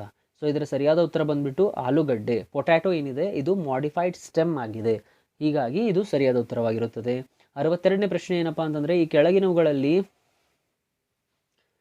ಪರಾವಲಂಬಿ ಸಸ್ಯ ಯಾವುದು ಅಂತ ಇಲ್ಲಿ ಹೇಳಿದ್ದಾರೆ. ಸೊ ಪ್ಯಾರಾಸೈಟಿಕ್ ಪ್ಲಾಂಟ್ ಯಾವುದು? ಯಾವ ಪ್ಲ್ಯಾಂಟು ಇನ್ನೊಂದು ಪ್ಲ್ಯಾಂಟನ್ನು ಪ್ಯಾರಾಸೈಟ್ ಅಥವಾ ಅದನ್ನು ತಿಂದುಬಿಡುತ್ತೆ ಅಥವಾ ಅದರಲ್ಲಿ ಇರೋ ಎಲ್ಲ ನ್ಯೂಟ್ರಿಷನ್ಸನ್ನು ತಗೊಳ್ಳುತ್ತೆ. ಸೊ ಇದರ ಸರಿಯಾದ ಉತ್ತರ ಯಾವುದಪ್ಪ ಅಂತಂದರೆ ಇಬ್ಬನಿ ಗಿಡ, ಡ್ರೋಸೆರಾ ಇದರ ಸರಿಯಾದ ಉತ್ತರವಾಗಿರುತ್ತದೆ. ಸೊ 63ನೇ ಪ್ರಶ್ನೆಯನ್ನು ನೋಡೋಣ. 2020ರಲ್ಲಿ ಹಕ್ಕಿ ಹಬ್ಬ ಎಂದು ಪ್ರಸಿದ್ಧವಾಗಿರುವ ಕರ್ನಾಟಕದ ಹಕ್ಕಿ ಹಬ್ಬವನ್ನು ಎಲ್ಲಿ ನಡೆಸಲಾಯಿತು ಅಂತ ಇಲ್ಲಿ ಕೇಳಿದ್ದಾರೆ. 2020ರಲ್ಲಿ ನಡೆಸಿದ್ದು ನಂದಿ ಬೆಟ್ಟ, ನಂದಿ ಹಿಲ್ಸಲ್ಲಿ ಇದನ್ನು ನಡೆಸಿದ್ರು. ಅದೇ ರೀತಿ 2021ರಲ್ಲಿ ಕರ್ನಾಟಕ ಹಕ್ಕಿ ಹಬ್ಬ ಎಲ್ಲಿ ನಡೆಸಿತ್ತು? BRT ಟೈಗರ್ ರಿಸರ್ವ್ ಚಾಮರಾಜನಗರದಲ್ಲಿ ನಡೆಸಲಾಯಿತು. ಇದು ಕೂಡ ಮುಂದೆ ಬರುವ ಎಕ್ಸಾಮ್ಸ್ಗಳಲ್ಲಿ ಇಂಪಾರ್ಟೆಂಟ್ ಕ್ವಶನ್ಸ್ ಆಗ್ಬೋದು. ಸೊ ಇಲ್ಲಿ ಮ್ಯಾಚ್ ದ ಫಾಲೋವಿಂಗ್ ಕೊಟ್ಟಿರ್ತಾರೆ. 2 ಪಟ್ಟಿಗಳಲ್ಲಿ ಯಾವುದು ಸರಿಯಾಗಿ ನೀವು ಅದನ್ನು ಮ್ಯಾಚ್ ಮಾಡಬೇಕು. ಸೊ ಇದರಲ್ಲಿ 1ನೇ ಪಟ್ಟಿಯಲ್ಲಿ ಏನಪ್ಪ ಅಂತಂದರೆ ಮರ್ಕ್ಯುರಿ ಕಂಟ್ಯಾಮಿನೇಷನ್ ಅಂತ ಕೊಟ್ಟಿರ್ತಾರೆ. ಸೊ ನಿಮಗೆ ಗೊತ್ತಿರುವಂತೆ ಮರ್ಕ್ಯುರಿ ಕಂಟ್ಯಾಮಿನೇಷನ್ ಮೀನಮಾಟ ಕಾಯಿಲೆಯನ್ನು ತರಿಸುತ್ತದೆ. ಸೊ ಇದು ಒಂದು ಗೊತ್ತಿರ್ತಪ್ಪ ಅಂತಂದರೆ ಎಯಲ್ಲಿ 3 ಯಾವುದಿದೆ ಅಂತ ನೋಡ್ಕೊಳ್ಳಿ. ಸೊ ಇದರಲ್ಲಿ ಎಲ್ಲ ಆಪ್ಷನ್ಸು ಎಲಿಮಿನೇಟ್ ಮಾಡಿದ ತಕ್ಷಣ ನಿಮಗೆ ಬರುವುದು ಆಪ್ಷನ್ 3. ಏನಪ್ಪ? ಮೀನಮಾಟ ಡಿಸೀಸ್ ಬರುವುದು ಮರ್ಕ್ಯುರಿ ಡೆಫಿಷಿಯನ್ಸಿಯಿಂದ. ಅದೇ ರೀತಿ ಏನಪ್ಪ ಅಂತಂದರೆ ಆರ್ಸೆನಿಕ್ ಡೆಫಿಷಿಯನ್ಸಿಯಿಂದ ಬರುವುದು ಕ್ಯಾನ್ಸರ್ ಅಥವಾ ಸ್ಕಿನ್ ಲೀಷನ್ಸ್ ಬರುತ್ತೆ. ಅದಾದಮೇಲೆ ಲೆಡ್ ಕಂಟ್ಯಾಮಿನೇಷನಿಂದ ಪಾರ್ಕಿನ್ಸನ್ಸ್ ಡಿಸೀಸ್ ಬರುತ್ತೆ. ಆಮೇಲೆ ಕ್ಯಾಡ್ಮಿಯಮ್ ಕಂಟ್ಯಾಮಿನೇಷನಿಂದ ಬರುವುದು ಇಟಾಯಿ ಡಿಸೀಸ್ ಅಂತ ನಿಮಗೆ ಗೊತ್ತಿರಬೇಕು. ಸೊ 65ನೇ ಪ್ರಶ್ನೆಯನ್ನು ನೋಡೋಣ. ಕರ್ನಾಟಕ ರಾಜ್ಯ ಸರ್ಕಾರದ ಯೋಜನೆಯ ಡ್ಯಾಶ್ ಇಂದ ತ್ಯಾಜ್ಯ ನೀರನ್ನು ಸಂಸ್ಕರಣೆಗೊಳಿಸುವುದರಿಂದ ಬರಪೀಡಿತ ಕೋಲಾರ ಜಿಲ್ಲೆಯ ಕೆರೆಗಳನ್ನು ತುಂಬಿಸುವ ಗುರಿಯನ್ನು ಹೊಂದಿದೆ. ಏನಪ್ಪ ಅಂತಂದರೆ Karnataka state government project has been aimed in filling the lakes of drought hit districts of Kolar with a treated waste water from which river ಅಂತ ಇಲ್ಲಿ ಹೇಳಿದ್ದಾರೆ. ಸೊ ಇದರ ಸರಿಯಾದ ಉತ್ತರ ಬಂದುಬಿಟ್ಟು ಕೋರಮಂಗಲ ಮತ್ತು ಚಲ್ಲಘಟ್ಟ ವ್ಯಾಲಿ. ಕೋರಮಂಗಲ್ ಮತ್ತು ಚಲ್ಲಘಟ್ಟ ವ್ಯಾಲಿಯಿಂದ ನಾವು ಟ್ರೀಟೆಡ್ ವೇಸ್ಟ್ ವಾಟರ್ ಏನಿರುತ್ತೆ ಅದನ್ನು ತಗೊಂಡು ನಾವು ಈ ಕೋಲಾರದಲ್ಲಿ ಡ್ರಾಟ್ ಹಿಟ್ ಏರಿಯಾಸಲ್ಲಿ ನಾವನ್ನ ಯೂಸ್ ಮಾಡ್ತೀವಿ. ಸೊ 67ನೇ ಪ್ರಶ್ನೆಯನ್ನು ನೋಡೋಣ. ಭಾರತದಲ್ಲಿ ತೇವಾಂಶವುಳ್ಳ ಆಲ್ಪೈನ್ ಸ್ಕ್ರಬ್ ಅರಣ್ಯವನ್ನು ಡ್ಯಾಶ್ನಲ್ಲಿ ಕಂಡುಬರಬಹುದು ಅಂತ ಇಲ್ಲಿ ಪ್ರಶ್ನೆ. ಸೊ ಇದರ ಸರಿಯಾದ ಉತ್ತರ ಬಂದುಬಿಟ್ಟು ಕರ್ನಾಟಕದಲ್ಲಿ ವೆಸ್ಟರ್ನ್ ಘಾಟ್ಸಲ್ಲಿ ನಾವು ಏನಪ್ಪ ಇಂಡಿಯನ್ ಮಾಯ್ಸ್ಟ್ ಅಲ್ಪೈನ್ ಸ್ಕ್ರಬ್ ಫಾರೆಸ್ಟನ್ನು ನಾವಿಲ್ಲಿ ಕಾಣ್ತೀವಿ. ಸೊ 67ನೇ ಪ್ರಶ್ನೆಯನ್ನು ನೋಡೋಣ. ಏನಪ್ಪ? ಪರಿಸರದ ವಿಜ್ಞಾನದ ಹೆಜ್ಜೆ ಗುರುತುಗಳನ್ನು ಡ್ಯಾಶ್ ಅಳೆಯಲಾಗುತ್ತದೆ ಅಂತ ಇಲ್ಲಿ ಹೇಳಿದ್ದಾರೆ. ಸೊ ಏನಪ್ಪ? Ecological foot print is a measure of ಅಂತ ಇಲ್ಲಿ ಪ್ರಶ್ನೆ. ಸೊ ಇದರ ಆನ್ಸರ್ ಏನಪ್ಪ ಅಂತಂದರೆ ಭೂಮಿಯ ಪರಿಸರ ವ್ಯವಸ್ಥೆಯ ಮೇಲೆ ಮಾನವನ ಬೇಡಿಕೆಯಿಂದ ಅಂತ ಇಲ್ಲಿ ಹೇಳಿದ್ದಾರೆ. ಇಕಲಾಜಿಕಲ್ ಫುಟ್ ಪ್ರಿಂಟ್ ಅಂತಂದರೆ ಏನಪ್ಪ ಅಂತಂದರೆ human demand on earth's ecosystem. ಒಂದು ಅರ್ತ್ ಇನ್ ಇಕೋಸಿಸ್ಟಮ್ ಅಥವಾ ಭೂಮಿಯ ಪರಿಸರ ಮೇಲೆ ಮಾನವನ ಬೇಡಿಕೆ ಎಷ್ಟಿದೆ ಅಥವಾ ಅದನ್ನು ಏನಪ್ಪ ಮೆಷರ್ ಮಾಡ್ಬೋದು. ಯಾವ ಥರ ಅಂತಂದರೆ ಇಕೋಲಾಜಿಕಲ್ ಫುಟ್ ಪ್ರಿಂಟ್ ಇಂದ, ಪರಿಸರ ವಿಜ್ಞಾನದ ಹೆಜ್ಜೆ. ಸೊ ಬನ್ನಿ 68ನೇ ಪ್ರಶ್ನೆಯನ್ನು ನೋಡೋಣ. ಏನಪ್ಪ ಅಂತಂದರೆ ಮ್ಯಾಚ್ ದ ಫಾಲೋವಿಂಗ್ ಅಂತ ಇಲ್ಲಿ ಹೇಳಿದ್ದಾರೆ.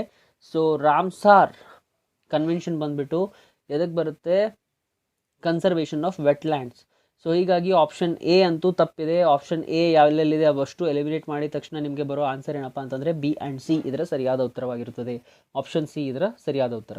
ಸೊ ಬನ್ನಿ 69ನೇ ಪ್ರಶ್ನೆಯನ್ನು ನೋಡೋಣ. ಭಾರತದಲ್ಲಿ ಕೇಂದ್ರ ಮಾಲಿನ್ಯ ನಿಯಂತ್ರಣ ಮಂಡಳಿ CPCB central pollution control board ಯ solid waste generated per capita per day ಅಂತಂದರೆ ಅನುಸಾರ ದೊಡ್ಡ ನಗರಗಳಲ್ಲಿ ಘನತ್ಯಾಜ್ಯವು ಪ್ರತಿದಿನ ತಲವಾರು ಡ್ಯಾಶ್ ರಷ್ಟು ಉತ್ಪಾದಿಸುತ್ತದೆ ಅಂತ ಇಲ್ಲಿ ಕೇಳಿದ್ದಾರೆ. ಸೊ ಇದರ ಸರಿಯಾದ ಉತ್ತರ ಬಂದುಬಿಟ್ಟು 0.5 kg ಇದರ ಸರಿಯಾದ ಉತ್ತರವಾಗಿರುತ್ತದೆ.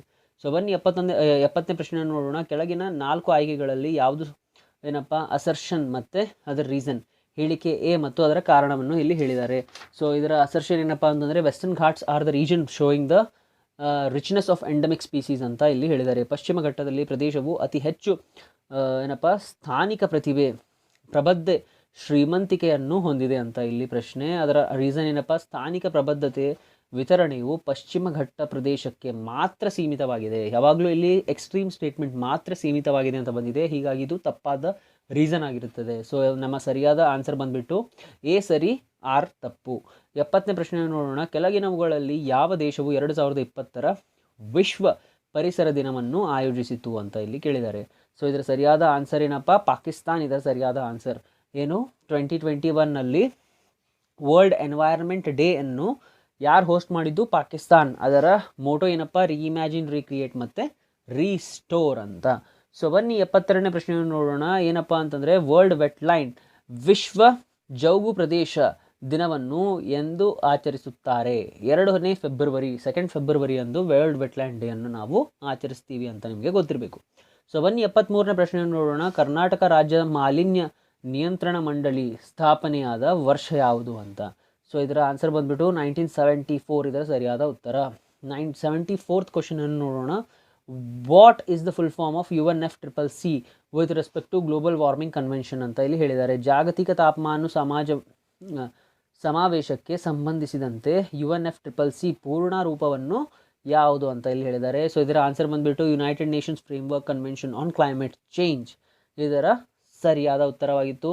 ಯಾಕಪ್ಪ ಈ ಪ್ರಶ್ನೆ ಕೇಳಿದ್ರು? ರೀಸೆಂಟಾಗಿ COP26 ನಡೆದಿತ್ತು ಗ್ಲಾಸ್ಗೋ ಸಮಿಟಲ್ಲಿ. ಸೊ ಅದನ್ನು ನಾವು ನಮ್ಮ ಕರೆಂಟ್ ಅಫೇರ್ಸ್ ಡಿಸ್ಕಷನಲ್ಲಿ ನಾವು ಅದನ್ನು ಡೀಲ್ ಮಾಡಿದ್ವಿ. ಅದನ್ನು ನೀವೇನಾದರೂ ನೋಡಿದ್ರಿ ಅಂದರೆ ಈ ಫುಲ್ ಫಾರ್ಮನ್ನು ಈಸಿಲಿ ನೀವು ಟ್ಯಾಕಲ್ ಮಾಡ್ಬೋದಾಗಿತ್ತು. ಸೊ ಬನ್ನಿ 75ನೇ ಪ್ರಶ್ನೆಯನ್ನು ನೋಡೋಣ. ಕೆಳಗಿನವುಗಳಲ್ಲಿ ಪರಿಗಣಿಸಿ ಅಂತ ಇಲ್ಲಿ ಹೇಳಿದ್ದಾರೆ. ಸೊ ಏನಿದು? ಆಸ್ಮಾನ್ ಯೋಜನೆ, ಮೌಸಮ್ ಯೋಜನೆ ಮತ್ತು ಮೇಘರಾಜ್ ಯೋಜನೆ, ಈ ಮೇಲಿನವುಗಳಲ್ಲಿ ಕ್ಲೌಡ್ ಕಂಪ್ಯೂಟಿಂಗ್ ಮೂಲಕ ಯಾವುದು ಈ ಆಡಳಿತವನ್ನು ಒಳಗೊಂಡಿದೆ ಅಂತ ಇಲ್ಲಿ ಕೇಳಿದ್ದಾರೆ. ಸೊ ಇದರ ಸರಿಯಾದ ಉತ್ತರ ಬಂದ್ಬಿಟ್ಟು ಕ್ಲೌಡ್ ಕಂಪ್ಯೂಟಿಂಗ್ ಬಂದ ತಕ್ಷಣ ಪ್ರಾಜೆಕ್ಟ್ ಮೇಘರಾಜ್ ಇದರ ಸರಿಯಾದ ಉತ್ತರ. ಅದರಲ್ಲಿ ನಾವು ಕ್ಲೌಡ್ ಕಂಪ್ಯೂಟಿಂಗ್ ಯೂಸ್ ಮಾಡಿಕೊಂಡು ನಾವೆಲ್ಲ ನಮ್ಮ ಡೇಟಾವನ್ನು ಅಲ್ಲಿ ಸೇವ್ ಮಾಡ್ತೀವಿ. ಸೊ ಹೀಗಾಗಿ ಈ ಆಪ್ಷನ್ ಏನಪ್ಪ? ಆಪ್ಷನ್ ಸಿ ಇದರ ಸರಿಯಾದ ಉತ್ತರ. ಸೊ ಬನ್ನಿ 76ನೇ ಪ್ರಶ್ನೆಯನ್ನು ನೋಡೋಣ. ಇತ್ತೀಚೆಗೆ ಸುದ್ದಿಯಲ್ಲಿ ಕಂಡುಬರುವ ಏನಪ್ಪ ಪೀಟರ್ಸ್ಬರ್ಗ್ ಸಂಭಾಷಣೆ ಯಾವ ಕ್ಷೇತ್ರದೊಂದಿಗೆ ಸಂಬಂಧಿಸಿದೆ ಅಂತ. ಸೊ ಇದರ ಸರಿಯಾದ ಉತ್ತರ ಏನಪ್ಪ ಅಂತಂದರೆ ವಾಯುಗುಣ ಕ್ರಿಯೆ, ಕ್ಲೈಮೇಟ್ ಚೇಂಜಿಂಗ್ಗೆ ಪಟ್ಟಿರೋದು ಯಾವುದಪ್ಪ ಅಂತಂದರೆ ಪೀಟರ್ಸ್ಬರ್ಗ್ ಡೈಲಾಗ್ ಕ್ಲೈಮೇಟ್ ಚೇಂಜಿಂಗ್ಗೆ ಸಂಬಂಧಪಟ್ಟಿರೋದು. ಸೊ ಅದೇ ರೀತಿ 77ನೇ ಪ್ರಶ್ನೆ ಏನಪ್ಪ ಅಂತಂದರೆ ಬೀಜ್ ಬಚಾವ್ ಆಂದೋಲನ್ ಏನಪ್ಪ? ಬೀಜ್ ಬಚಾವ್ ಆಂದೋಲನ್ ಏನಿದು? Crop protection without chemical use ರಾಸಾಯನಿಕ ಬಳಸದೆ ಬೆಳೆ ರಕ್ಷಣೆಗಾಗಿ ಇದನ್ನು ಬೀಜ್ ಬಚಾವ್ ಆಂದೋಲನ ತಂದಿದ್ರು. ಯಾವಾಗ? 1980ಯಲ್ಲಿ ಉತ್ತರಾಖಂಡದಲ್ಲಿ ಇದನ್ನು ತರಲಾಯಿತು. ಸೊ ಅದೇ ರೀತಿ 78ನೇ ಪ್ರಶ್ನೆ ಏನಪ್ಪ ಅಂತಂದರೆ 2 ಪಟ್ಟಿಯಲ್ಲಿ ಅದನ್ನು ನೀವು ಕರೆಕ್ಟಾಗಿ ಮ್ಯಾಚ್ ಮಾಡಬೇಕು. ಸೊ ನಿಮಗೆ ಈ 2ರಲ್ಲಿ ಏನಪ್ಪ ಅಂತಂದರೆ ಬ್ರೀಡ್ಸ್ ಆಫ್ ಕ್ಯಾಟಲ್ ಮತ್ತು ಹೋಮ್ಲ್ಯಾಂಡನ್ನು ಕೊಟ್ಟಿದ್ದಾರೆ. ಸೊ ಜಾನುವಾರುಗಳ ತಳಿಯನ್ನು ಕೊಟ್ಟಿದ್ದಾರೆ. ಅದೇ ರೀತಿ ಅದರ ತಾಯ್ನಾಡನ್ನು ಇಲ್ಲಿ ನೀವು ಅದೆರಡನ್ನು ಮ್ಯಾಚ್ ಮಾಡಬೇಕು.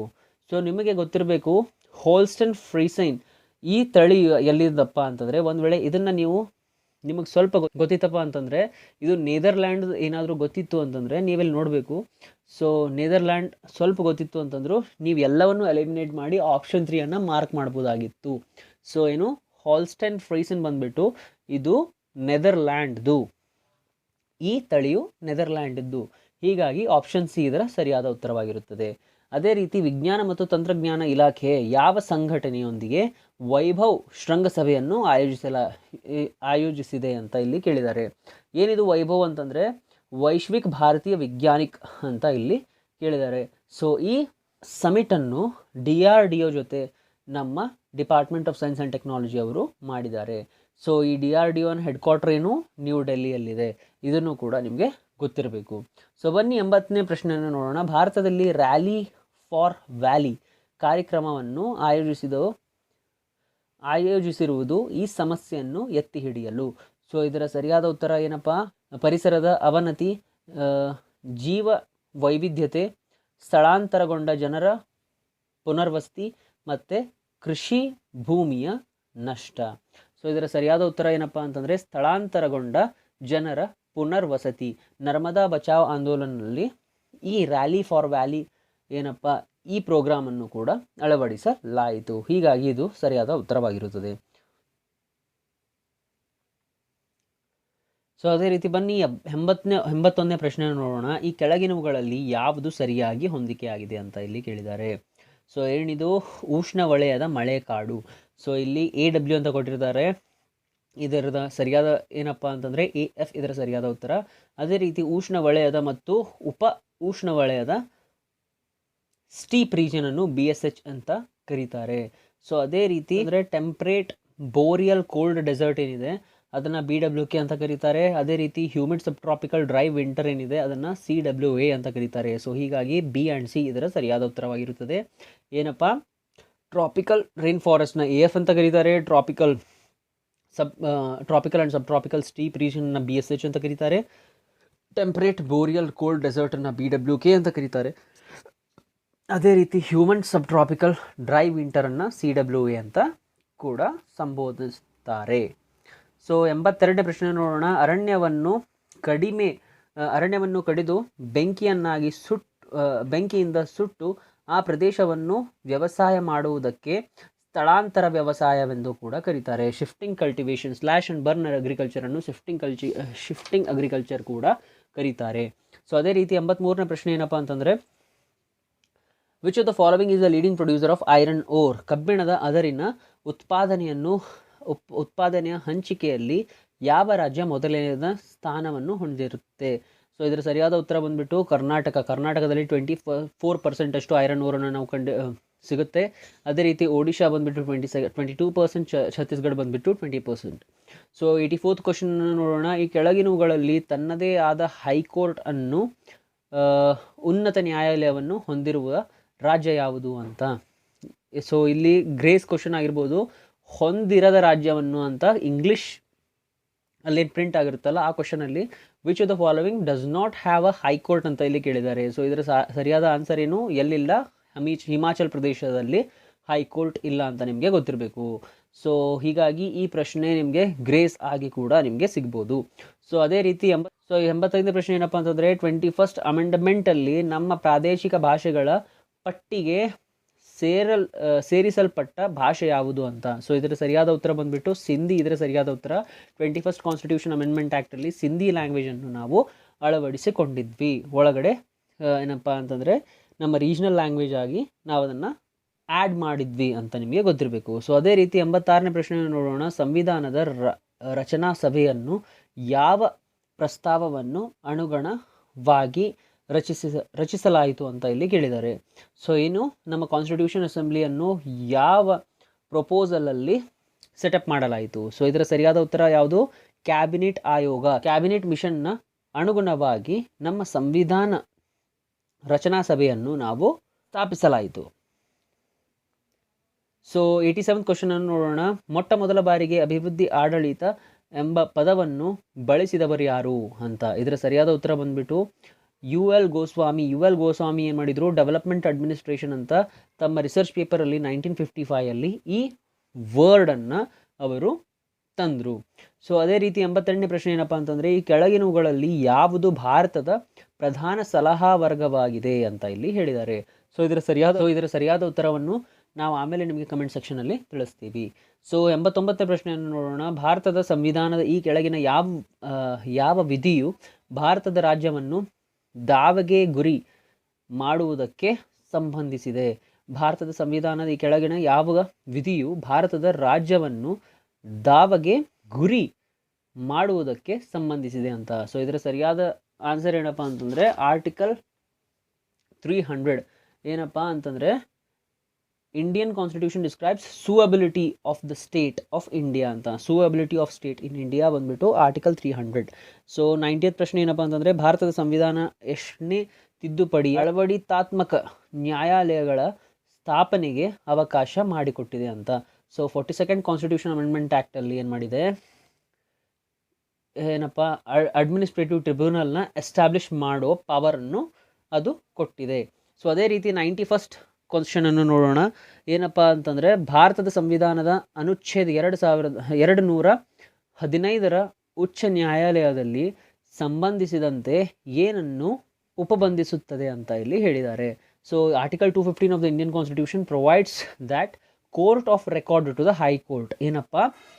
ಅಭಿಲೇಖ ನ್ಯಾಯಾಲಯವನ್ನು ಅದು ಉಪಬೋಧಿಸುತ್ತದೆ. ಹೀಗಾಗಿ 91st ಕ್ವಶನಿನ ಆನ್ಸರ್ ಏನಪ್ಪ ಅಂತಂದರೆ ಅಭಿಲೇಖ ನ್ಯಾಯಾಲಯ. ಸೊ ಅದೇ ರೀತಿ 92nd ಕ್ವಶನನ್ನು ನೋಡೋಣ. ಏನಪ್ಪ? ಸಂತಾನಂ ಕಮಿಟಿಯ ಈ ಕೆಳಗಿನ ಯಾವುದಕ್ಕೆ ಸಂಬಂಧಿಸಿದೆ? ಭ್ರಷ್ಟಾಚಾರ ನಿಯಂತ್ರಣಕ್ಕೆ ಸಂಬಂಧಪಟ್ಟಿದೆ. ಇದು ನಿಮಗೆ ಗೊತ್ತಿರಬೇಕು. ಸಂತಾನಂ ಕಮಿಟಿ ಬಂದುಬಿಟ್ಟು ಆ್ಯಂಟಿ ಕರಪ್ಷನ್ ರಿಲೇಟೆಡ್ ಇದನ್ನು ಅವರು ಹೇಳ್ತಾರೆ. ಸೊ ಅದೇ ರೀತಿ ಪ್ರಸ್ತುತ ಸಾರ್ಕ್ ಕಂಟ್ರೀಸ್ ಯಾವ್ಯಾವು ಅಂತ ಇಲ್ಲಿ ಹೇಳಿದ್ದಾರೆ. ಅದರ ಸಂಖ್ಯೆ ಎಷ್ಟು ಅಂತ ಇಲ್ಲಿ ಹೇಳಿದ್ದಾರೆ. ಸೊ ಅದರ ಸಂಖ್ಯೆ ಬಂದುಬಿಟ್ಟು 8. ಏನಪ್ಪ? ಸಾರ್ಕ್ ಕಂಟ್ರೀಸು ಯಾವಾಗ ಸ್ಥಾಪಿಸಿದ್ರು? ಈ ಸಾರ್ಕ್ ಆರ್ಗನೈಸೇಷನನ್ನು 1985 ಸ್ಥಾಪಿಸಿದ್ರು. ಆವಾಗ 6 ಕಂಟ್ರೀಸ್ ಇದ್ವು. ಅದನ್ನು ಈಗ 8 ಕಂಟ್ರೀಸ್ ಆಗಿರ್ತವೆ. ಸೊ ಅದು ಯಾವ್ಯಾವ ಅಂತ ನಾನಿಲ್ಲಿ ಇಮೇಜಲ್ಲಿ ತೋರಿಸಿರ್ತೀನಿ ನಿಮಗೆ. ಸೊ ಅದೇ ರೀತಿ 94th ಕ್ವಶನನ್ನು ನೋಡೋಣ. ಏನಪ್ಪ, ಮಿಷನ್ ಕರ್ಮಯೋಗಿ ಕಾರ್ಯಕ್ರಮವು ಉದ್ದೇಶವೇನಪ್ಪ ಅಂತಂದರೆ ನಾಗರಿಕ ಸೇವಾ ಸಾಮರ್ಥ್ಯ ವೃದ್ಧಿಯ ರಾಷ್ಟ್ರ ಕಾರ್ಯಕ್ರಮ ಇದರ ಪರ್ಪಸ್ ಆಗಿದೆ. ಏನಪ್ಪ, national programme for civil service capacity building ಇದರ ಸರಿಯಾದ ಉತ್ತರವಾಗಿದೆ. ಸೊ ಅದೇ ರೀತಿ 95th ಕ್ವಶನನ್ನು ನೋಡೋಣ. ಇತ್ತೀಚೆಗೆ ಕೇಶವಾನಂದ್ ಭಾರತೀಯ ನಿಧನರಾದರು. ಅವರ ಸುಪ್ರೀಂ ಕೋರ್ಟ್ನಲ್ಲಿ ಈ ಕೆಳಗಿನ ಯಾವ ನಿರ್ಧಾರಗಳಿಗೆ ಅರ್ಜಿದಾರರಾಗಿದ್ದರು? ಸೊ ಏನಪ್ಪ ಇದರ ಸರಿಯಾದ ಉತ್ತರ ಅಂತಂದರೆ ಸಂವಿಧಾನದ ಮೂಲ ಸಂರಚನೆಯನ್ನು ತಿದ್ದುಪಡಿ ಮಾಡಲಾಗದು ಅಂತ ಅವರು ಹೇಳಿದರು. ಏನಪ್ಪ ಅಂತಂದರೆ ಬೇಸಿಕ್ ಸ್ಟ್ರಕ್ಚರ್ ಕೆನಾಟ್ ಬಿ ಅಮೆಂಡಬಲ್ ಅಂತ. ಈ ಜಜ್ಮೆಂಟಿಗೆ ಕೇಶವಾನಂದ್ ಭಾರತಿ ಕೇಸು ಇಂಪಾರ್ಟೆಂಟ್ ಆಗಿರುತ್ತೆ. ಸೊ ಅದೇ ರೀತಿ 96th ಕ್ವಶನನ್ನು ನೋಡೋಣ. ಸೊ ಏನಪ್ಪ ಅಂತಂದರೆ ಉತ್ತರ ವೇದದ ಸಾಹಿತ್ಯದ ಬರವಣಿಗೆ ಯಾವುದು? ಉತ್ತರ ವೇದದ ಸಾಹಿತ್ಯದ ಬರವಣಿಗೆ ಇರುವುದು ಅಂತ ಇಲ್ಲಿ ಪ್ರಶ್ನೆ. Post Vedic literary works are ಅಂತ ಇಲ್ಲಿ ಕೇಳಿದ್ದಾರೆ. ಸೊ ಇದರ ಸರಿಯಾದ ಉತ್ತರ ಬಂದ್ಬಿಟ್ಟು ಮೇಲಿನ ಎಲ್ಲವೂ. ಸೊ ಏನಿದು ಆರಣ್ಯಕಾಸ್ ಮತ್ತು ಉಪನಿಷತ್ಗಳು ಮತ್ತು ಬ್ರಾಹ್ಮಣಾಸ್ ಮತ್ತು ಸೂತ್ರಗಳು ಮತ್ತು ಸ್ಮೃತಿಗಳು ಇವು 3 ಕೂಡ ಅಳವಡಿಸಲಾಗಿರುತ್ತದೆ. ಸೊ ಅದೇ ರೀತಿ 97ನೇ ಪ್ರಶ್ನೆ ಏನಪ್ಪ ಅಂತಂದರೆ ಮೌರ್ಯನ್ ಪೀರಿಯಡಲ್ಲಿ ಯಾವ ಭಾಷೆಯು ಏನಪ್ಪ ಆಡಳಿತ ಭಾಷೆಯನ್ನಾಗಿ ಉಪಯೋಗಿಸಿದ್ರು? ಅದರ ಆನ್ಸರ್ ಏನಪ್ಪ ಅಂತಂದರೆ ಅರ್ಧ ಮಾಗಡಿ. ಏನಪ್ಪ, ಪ್ರಕೃತ ಅಲ್ಲ, ಸಂಸ್ಕೃತ ಅಲ್ಲ, ಮಾಗದಿ, ಅರ್ಧ ಮಾಗಡಿ ಲ್ಯಾಂಗ್ವೇಜನ್ನು ಅವರು ಆಡಳಿತ ಭಾಷೆಯನ್ನಾಗಿ ಉಪಯೋಗಿಸಿದ್ರು. ಅದೇ ರೀತಿ 98ನೇ ಪ್ರಶ್ನೆ ಏನಪ್ಪ ಅಂತಂದರೆ ನೀತಿ ಸಾರ ಗ್ರಂಥ ಬರೆದವರು ಯಾರು ಅಂತ ಇಲ್ಲಿ ಕೇಳಿದ್ದಾರೆ. ಸೊ ಇದರ ಆನ್ಸರ್ ಬಂದ್ಬಿಟ್ಟು ಕಮಂಡಕ ಇದರ ಸರಿಯಾದ ಉತ್ತರವಾಗಿರುತ್ತದೆ. ಸೊ ಅದೇ ರೀತಿ 99ನೇ ಪ್ರಶ್ನೆ ಏನಪ್ಪ ಅಂತಂದರೆ ಕನ್ನಡದ ಪಂಚತಂತ್ರ ಕೃತ ಯಾರು ಅಂತ ಇಲ್ಲಿ ಹೇಳಿದ್ದಾರೆ. ಸೊ ಇದರ ಸರಿಯಾದ ಉತ್ತರ ಬಂದ್ಬಿಟ್ಟು ದುರ್ಗಸಿಂಹವನ್ನು ಏನಪ್ಪ ಪಂಚತಂತ್ರವನ್ನು ಕನ್ನಡದಲ್ಲಿ ಬರೆದವರಾಗಿರ್ತಾರೆ. ಸೊ ಅದೇ ರೀತಿ 100ನೇ ಪ್ರಶ್ನೆ ಏನಪ್ಪ ಅಂತಂದರೆ the book written by Krishnadevaraya as ರಾಜನೀತಿ ಗ್ರಂಥ. ಏನಪ್ಪ ಅಂತಂದರೆ ರಾಜನೀತಿಯ ಬಗ್ಗೆ ರಚಿಸಿದ ಗ್ರಂಥ ಯಾವುದು ಅಂತಂದರೆ ಅಮುಕ್ತ ಮಾಲ್ಯದ. ಅದು ಶ್ರೀಕೃಷ್ಣದೇವರಾಯರವರು ರಚಿಸಿರ್ತಾರೆ. ಇದು ನಿಮಗೆ ಗೊತ್ತಿರಬಹುದು. ಸೊ ಐ ಹೋಪ್ ಈ ಎಲ್ಲ 100 ಪ್ರಶ್ನೆಗಳು ನಿಮಗೆ ಅರ್ಥ ಆಯ್ತು ಅನ್ಕೋತೀನಿ. ಅದನ್ನು ಯಾವ ಥರ ಸಾಲ್ವ್ ಮಾಡ್ಬೋದು, ಯಾವ್ಯಾವ ಥರ ನೀವು ಓದ್ಕೋಬೇಕು, ಎಲ್ಲೆಲ್ಲಿ ನಿಮ್ಮ ಟ್ರಿಕ್ಸ್ ಯೂಸ್ ಮಾಡ್ಬೋದು, ಯಾವ ಥರ ನೀವು ಎಲಿಮಿನೇಟ್ ಮಾಡ್ಬೋದು ಅಂತ ನಾನು ಇಲ್ಲಿ ಹೇಳ್ಕೊಟ್ಟಿದ್ದೀನಿ. ಅವೆಲ್ಲವೂ ನಿಮಗೆ ಅರ್ಥ ಆಯ್ತು ಅನ್ಕೋತೀನಿ. ನಿಮಗೇನೇ ಡೌಟ್ಸ್ ಆ್ಯಂಡ್ ಕ್ವೇರೀಸ್ ಇದ್ದರೂ ಪ್ಲೀಸ್ ಕಮೆಂಟ್ ಸೆಕ್ಷನಲ್ಲಿ ಕಮೆಂಟ್ ಮಾಡಿ. ಆದಷ್ಟು ನಮ್ಮ ಚಾನಲನ್ನು ಸಬ್ಸ್ಕ್ರೈಬ್ ಮಾಡಿ, ಈ ವಿಡಿಯೋನ ಲೈಕ್ ಮಾಡಿ, ಆದಷ್ಟು ನಿಮ್ಮ ಫ್ರೆಂಡ್ಸ್ಗೆ ಶೇರ್ ಮಾಡಿ. ಸೊ ಐ ಹೋಪ್ ನಿಮಗಿದು ಎಲ್ಲ ಅರ್ಥ ಆಯ್ತು ಅನ್ಕೋತೀನಿ. So keep following us. ನಮ್ಮ ಚಾನಲನ್ನು ಸಬ್ಸ್ಕ್ರೈಬ್ ಮಾಡಿ. Thank you very much. See you in the next video.